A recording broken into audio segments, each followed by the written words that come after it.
تاریخ کا رنگ بکھیرا، اور یہی وجہ ہے کہ انہیں اردو کا سر والٹر اسکاٹ کہا جاتا ہے۔ سر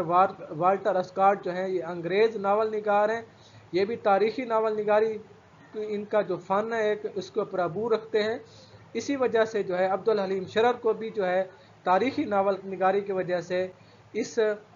خوبی کی وجہ سے انہیں سر والٹر اسکاٹ کہا جاتا ہے۔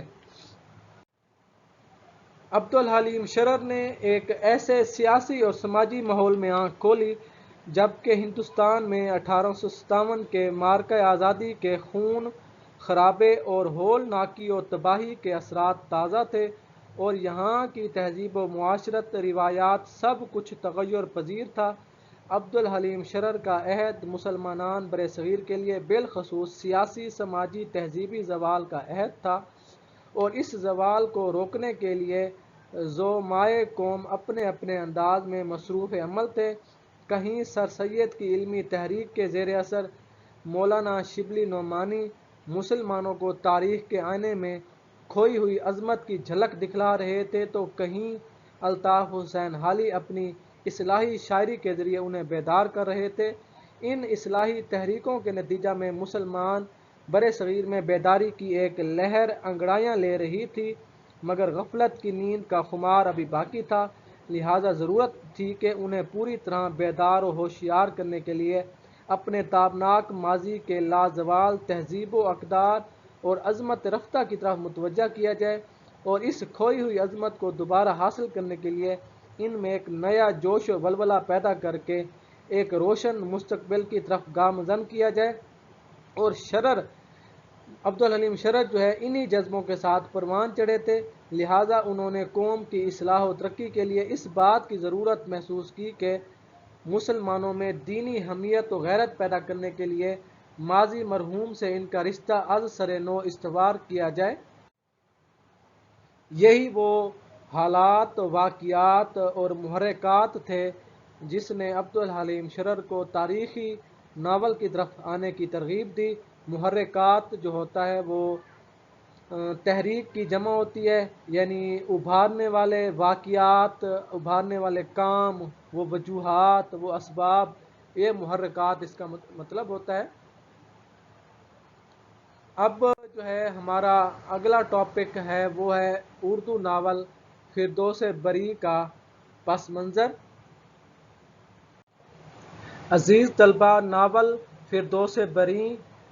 کو ادبی اور فنی لحاظ سے ان کا عبدالحلیم شرر کا سب سے کامیاب ناول تصور کیا جاتا ہے، اور اس ناول میں عبدالحلیم شرر جو ہے ناول کے فنی مطالبات کو بڑی حد تک پورا کرتے نظر آتے ہیں۔ اس ناول کے پس منظر میں جو ہے وہ کچھ اس طریقے سے ہے کہ اس ناول کے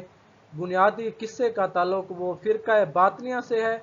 جو 5ویں صدی ہجری میں دنیائے اسلام میں نوجوانوں کو ورغلانے اور انہیں گمراہ کرنے کے لیے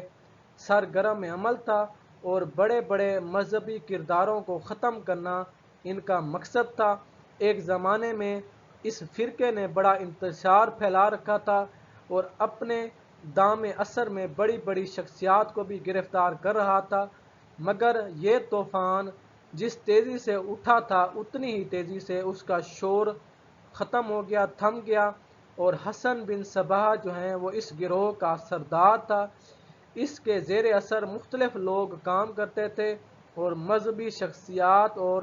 سیاسی دانشوروں اور قائدین کو کیفر کردار تک پہنچانا ان کا محبوب ترین مشغلہ تھا۔ رفتہ رفتہ اس کی گرفت جو ہے وہ کمزور پڑتی گئی، اور آخر کار ہلاکو نے اس کے مرکزی مقام پر حملہ کر کے اس کا سارا زور توڑ ڈالا، اور اس طرح سے باطنین کی 150 سالہ تاریخ کا دور ختم ہو گیا۔ ناول فردوس بری میں بھی بنیادی طور سے جو ہے عشق و محبت پر کامل یقین اور حق و باطل کی کشمکش اور معرکہ آرائی دکھائی گئی ہے، جہاں چند موڑ گزرنے کے بعد آخر حق کامیاب ہوتا ہے اور باطل ناکام ہو جاتا ہے۔ اور ناول کے پلاٹ کے لیے عبدالحلیم شرر نے ایسے دور کا انتخاب کیا جب حسن بن صباح کو سرداری میں ایک فرقہ اسلام کی تعلیمات کو مسخ کرنے کی کوشش کرتا ہے اور مسلم قوم کو گمراہی کے راستے پر ڈالنے کی سازش رچتا ہے، اور عبدالحلیم شرر نے اسی فرقے کے ایک ایک واقعے سے ناول کا پلاٹ تیار کیا اور اس طرح باطنیہ فرقے کی حقیقت کو بے نقاب کیا، اور اس کہانی کا موضوع فرقہ باطنیہ کے عروج کا آخری دور ہے۔ ان کا یہ ناول فرقہ باطنیہ کے عروج کے زمانہ آخر کے جو ہے وہ احوال پر مبنی ہے، اور عبدالحلیم شرر نے اس ناول میں فرقہ باطنیہ کی جو ہے مختصر تاریخ بیان کی ہے، اور اس کے علاوہ ان کے عقائد بیان کیے، ان کے عقائد کیا تھے، ان کی سازشوں کا احوال لکھا ہے، سازشیں کس طرح کرتے تھے اور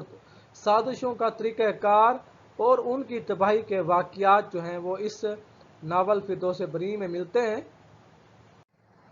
عزیز طلبہ، ناول فردوس بری کی کہانی یہ ہمارا اگلا پوائنٹ ہے۔ آپ کی کتاب میں جو ہے اس کا ایک خلاصہ بیان کیا گیا ہے ناول فردوس بری کا، اور وہ تقریباً 2.5 صفحات پر مشتمل ہے، جس کا آپ مطالعہ خود کر سکتے ہیں۔ میں جو ہے چند لفظوں میں جو ہے میں اس کا خلاصہ جو ہے وہ کچھ اس طریقے سے آپ کو بتا دوں کہ ناول کا خلاصہ قصہ یہ ہے کہ کہانی کے اصل کردار حسین اور زمرد جو ہیں وہ شہر عامل کے باشندے ہوتے ہیں، اور دونوں ایک دوسرے سے محبت کرتے ہیں، اور وہ حج پر جانے کے لیے ایک ساتھ نکلتے ہیں، اور دوران سفر جو ہے وہ زمرد اپنے مقتول بھائی موسیٰ کی قبر پر وہ فاتحہ خوانی کرنا چاہتی ہے جسے پریوں نے قتل کر دیا تھا، اور پھر موسیٰ کے ساتھیوں نے جبال تالکان میں اس کی قبر بنا دی تھی، اور اس مقام پر یہ دونوں فاتحہ خوانی میں مصروف تھے کہ اچانک پریوں کا ایک غول موجود ہوا اور دونوں بے ہوش ہو گئے، اور جب حسین کو ہوش آیا تو زمرد وہاں سے غائب تھی، البتہ موسیٰ کے ساتھ زمرد کی قبر کا کتبہ بھی نظر آیا۔ تو حسین نے یہ طے کیا، اس نے یہ سمجھا کہ وہ اب کہیں نہ جا کر اسی قبر کا مجاور بن کر قبر والی کی زندگی میں پہنچ جائے گا۔ اسی عالم میں جو ہے اسے زمرد کے خطوط ملتے ہیں جس میں وہ چلہ کاٹنے کا مشورہ دیتی ہے، تو وہ اس پر عمل پیرا ہو کر حسین وہ باطنیوں کی جنت میں زمرد سے ملاقات کرتا ہے، مگر دوسری ملاقات سے محروم رہتا ہے، اور یہ جنت شیخ علی وجودی اور اس کے ساتھیوں کی بنائی ہوئی ہے۔ جنت سے اسے جلد ہی واپس آنا پڑتا ہے۔ وہ زمرد کے خط کی تعمیل میں تاتاریوں کی شہزادی بلقان کے پاس پہنچ جاتا ہے، اور جس کے تعاون اور ہلاکو خان کی فوجی مدد کے طفیل باطنیوں کی جنت پر پہنچ جاتا ہے، اور یوں حسین اور زمرد کی شادی ہو جاتی ہے۔ یہ اس کی جو ہے مکمل چند لفظوں میں جو ہے اس کی کہانی ہے، قصہ ہے، جو اس کے آپ کی کتاب میں بھی 2.5 صفحات پر جو ہے اس کی کہانی بیان کی گئی ہے۔ آپ اگر سننا وہ پڑھ سکتے ہیں اس کو۔ جی، تو ہمارا جو ہے اگلا ٹاپک ہے وہ ہے ناول فردوس بری کا پلاٹ جو ہوتا ہے وہ کسی بھی کہانی کا جو ہے وہ اس میں واقعات کی ترتیب یا واقعات کے سیکوینس کو کہتے ہیں، اور آپ کے اس کتاب میں جو ہے یہ ناول فردوس بری کا پلاٹ جو ہے کچھ اس شکل میں جو دیا گیا ہے آپ کی سکرین کے سامنے ہے۔ انہوں نے جو ہے 6 پوائنٹ دیے ہیں، 6 پوائنٹ کی شکل میں جو ہے ناول فردوس بری کا پلاٹ بتایا گیا ہے۔ اس میں جو ہے ویسے جو ہے اس ناول فردوس بری کا جو پلاٹ ہے وہ 9 ابواب پر مشتمل ہے، لیکن ان 9 ابواب کو موضوعات کے اعتبار سے، واقعات کے اعتبار سے 6 پوائنٹ میں تقسیم کیا گیا ہے۔ یہ 6 پوائنٹ جو ہیں یہ آپ کے سامنے ہیں۔ پہلا پوائنٹ جو ہے یہ آغاز، یعنی اس کا آغاز بتایا گیا ہے، اور یہ جو آغاز ہے یہ یونٹ نمبر 1 میں پہلے باب پریوں کا غول اس میں بیان بتایا گیا ہے کہ اس میں کیا ہوتا ہے، آغاز کس طریقے سے ہوتا ہے کہانی کا۔ اس کے علاوہ یہ جو دوسرا ہمارا اس میں پوائنٹ ہے وہ ہے زمان ہجر۔ زمان کہتے ہیں زمانے کو، اور ہجر کہتے ہیں جدائی کو، یعنی جدائی کا جو زمانہ تھا وہ کون سا تھا، تو اس کے لیے جو ہے یہ